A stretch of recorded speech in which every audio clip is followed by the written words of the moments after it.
প্রিয় দর্শক শ্রোতা, সবাইকে আমার আন্তরিক শুভেচ্ছা। আজকের প্রসঙ্গ বাংলা নববর্ষ উদযাপন নিয়ে। আপনারা জানেন বাংলা নববর্ষ এবার পালিত হয়েছে অত্যন্ত জঘন্যভাবে, নিকৃষ্টভাবে।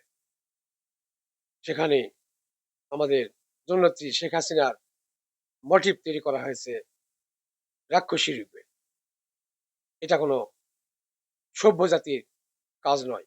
কোনো সভ্য সমাজে এ ধরনের কাজ করতে পারে না। তাই এই মোটিভ তৈরি করে তারা যে নিকৃষ্ট এবং ঘৃণ্য, তারা কত নিকৃষ্ট নিচে নামতে পারে সেটা প্রমাণ করেছে। এর ফলাফল যে অত্যন্ত ভয়াবহ হবে সেটা তারা এখনো বুঝতে পারেনি। শেখ হাসিনা তাকে যেভাবে বিকৃতভাবে উপস্থাপন করা হয়েছে, প্রকৃতপক্ষে শেখ হাসিনা এভাবেই ফিরে আসবে সবাইকে গ্রাস করে খাওয়ার জন্য, সবাইকে গিলে ফেলবে। দেখবেন যারা এই সমস্ত কার্যকলাপে জড়িত আছে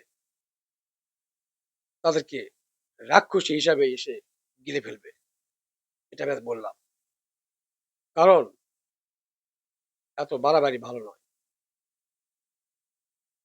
আইনগতভাবে যদি শেখ হাসিনা অপরাধী হয়ে থাকে তার বিচার হবে, বিচারে যদি ফাঁসি হয় হবে, কিন্তু এ সমস্ত নোংরামি, জঘন্য কার্যকলাপ কোনো সচেতন মানুষ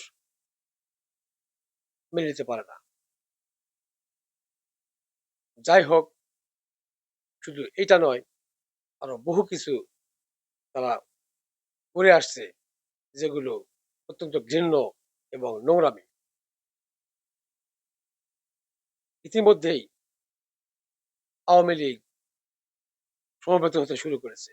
আপনারা হয়তো জানেন দেশের বিভিন্ন জেলায় বড় বড় মিছিল হচ্ছে। খোদ ঢাকা শহরেই আপনারা জানেন গতকাল বিশাল মিছিল হয়েছে, এর আগেও একটা মিছিল হয়েছে। রামপুরা, বাড্ডা, ভাটারা সহ বিশাল মিছিল আপনারা দেখবেন, সব টিভিতেই দেখানো হয়েছে। এছাড়া উত্তরাতে মিছিল হয়েছে। তো আওয়ামী লীগ যে নিশ্চিহ্ন হয়ে যায়নি এটা অলরেডি প্রমাণ হয়ে গেছে, এবং ধীরে ধীরে অল্প দিনের মধ্যে দেখতে পাবেন আওয়ামী লীগ কত ভয়ঙ্কর রূপে ফিরে আসে বাংলার বাড়িতে। যে বাংলাদেশের জন্ম আওয়ামী লীগ দিয়েছে, বঙ্গবন্ধু শেখ মুজিবুর রহমান 1969 সালের 5ই ডিসেম্বর শহীদ সোহরাওয়ার্দীর মৃত্যু দিবসে বক্তৃতাকালে ঘোষণা দিয়েছিলেন যে এই পূর্ব পাকিস্তানের নাম আজ থেকে বাংলাদেশ রাখা হলো, আজ থেকে বাংলাদেশ হিসাবেই গণ্য করা হবে এবং বাংলাদেশ বলা হবে। এবং তখন থেকেই বাংলাদেশ নাম উচ্চারিত সবার মুখে হয়ে আসছে। এবং এরপরে 69-এ গণ অভ্যুত্থান, তারপরে শেখ মুজিবুর রহমানের নেতৃত্বে মুক্তিবাহিনী গঠন, এবং রেসকোর্স ময়দানে 7ই মার্চের ভাষণের পর থেকে বাঙালি জাতি একত্রিত হয়ে আমাদের মহান নেতা শেখ মুজিবুর রহমানের নেতৃত্বে সাড়া দিয়ে সেই হানাদার বাহিনীর বিরুদ্ধে ঝাঁপিয়ে পড়েছিল, আপনারা সবাই জানেন। এবং শেষ পর্যন্ত আমরা স্বাধীনতা অর্জন করেছি সেই হানাদার পাক বাহিনীদেরকে পরাজিত করে। এবং তাদেরকে যে সহায়তা করেছিল এই জামাতে ইসলাম, যারা রাষ্ট্রদ্রোহী রাজাকার, এরা পরাস্ত হয়েছে। যাই হোক, এই রাজাকারের বাচ্চারা সে সঙ্গে আরো 90 রাজাকার তৈরি হয়েছে দেশে, যারা স্বাধীনতার বিরুদ্ধের শক্তি, যারা স্বাধীনতা বিরোধী, যারা বাংলাদেশকে মানে না, তারা বাংলাদেশের নাম পাল্টাতে চায়।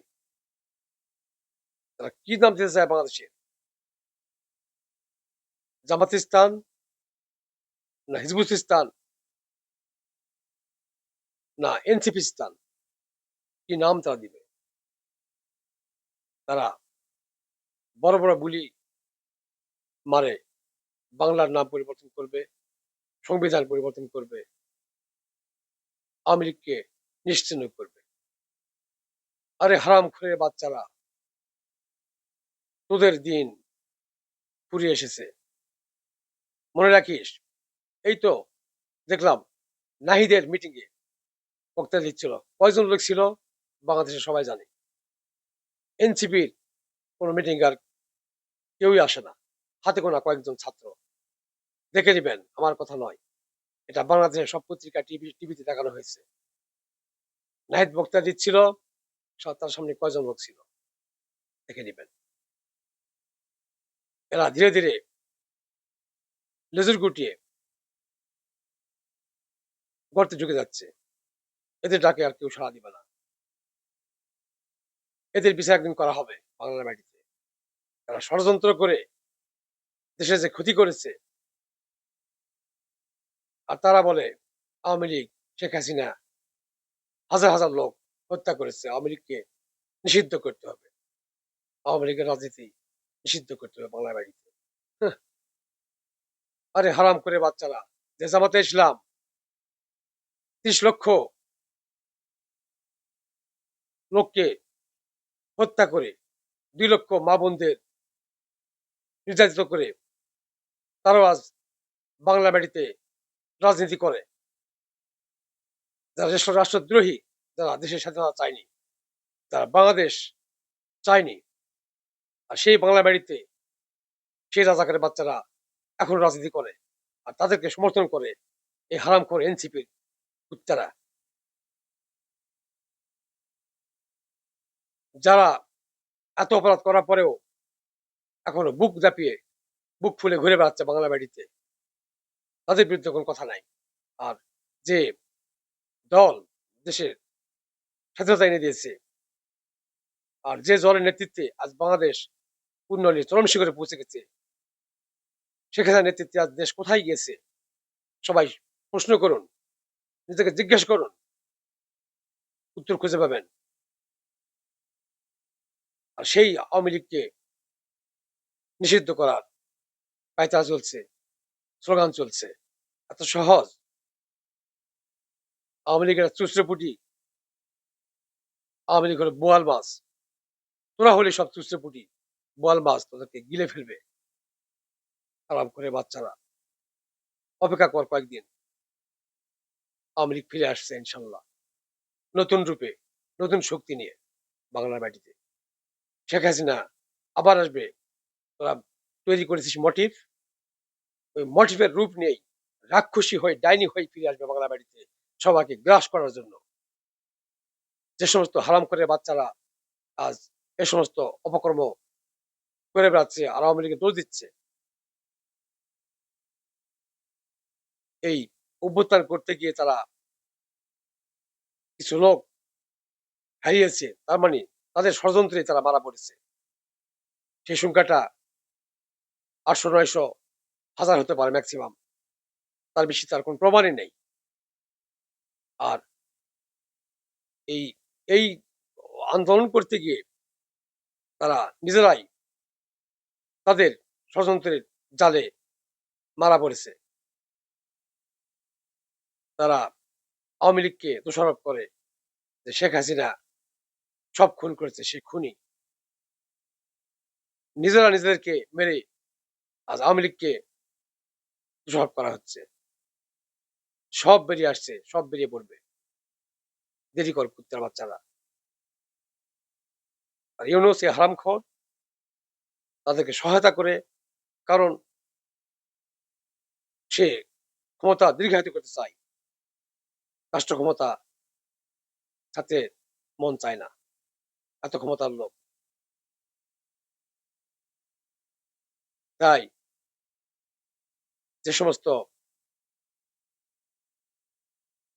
হারামখোর আওয়ামী লীগের বদনাম করে বেড়ায়, তাদের উদ্দেশ্যে বলছি, তোদের সংখ্যা কত? বাংলাদেশের জনসংখ্যা 18 কোটির বেশি। সেখানে তোদের সংখ্যা 1 কোটি, 2 কোটি, 3 কোটি। বাংলাদেশের অন্তত 60% লোক আওয়ামী লীগের পক্ষে আছে এখনো। আমি এটা গ্যারান্টি দিয়ে বলতে পারি। 40% লোক আওয়ামী লীগকে সমর্থন না করে কিছু যায় আসে না। আওয়ামী লীগ আবার ক্ষমতায় আসবে এই 60% বা 65% লোকের সমর্থন নিয়ে। অর্থাৎ মেজরিটি জনগণ বাংলাদেশের এখনো আওয়ামী লীগকে সমর্থন করে। যদি আমরা 55% সমর্থনেও ক্ষমতায় যাই, আমরা সরকার গঠন করবো আবার। আওয়ামী লীগ স্বাধীনতার নেতৃত্ব দিয়েছিল, আবার নতুন করে এই বাংলার উন্নয়নের নেতৃত্বে আবার আসবে আওয়ামী লীগ। এটা আমি গ্যারান্টি দিলাম। আওয়ামী লীগ ওই বন্যার পানিতে ভাসিয়ে যাওয়ার মতো দল নয় যে একটা অভ্যুত্থান হয়েছে মুষ্টিমেয় কিছু লোক নিয়ে, ছাত্র নিয়ে, আর তার জন্য আওয়ামী লীগের কোটি কোটি লোকজন নিশ্চিহ্ন হয়ে গেছে। এটা তোরা কিভাবে ভাবিস? এটা কিভাবে ভাবতে পারলি তোরা? এত সহজ নয়। আওয়ামী লীগ ছিল, আছে এবং চিরকাল থাকবে বাংলার মাটিতে, এটা মনে রাখিস। তোরা নিশ্চিহ্ন হয়ে যাবি অল্প দিনের মধ্যেই। আওয়ামী লীগের শিকড় অত্যন্ত শক্ত, এটা উপড়ে ফেলা কোনোভাবেই সম্ভব নয়, মনে রাখিস। এখন এ পর্যন্তই। ধন্যবাদ সবাইকে।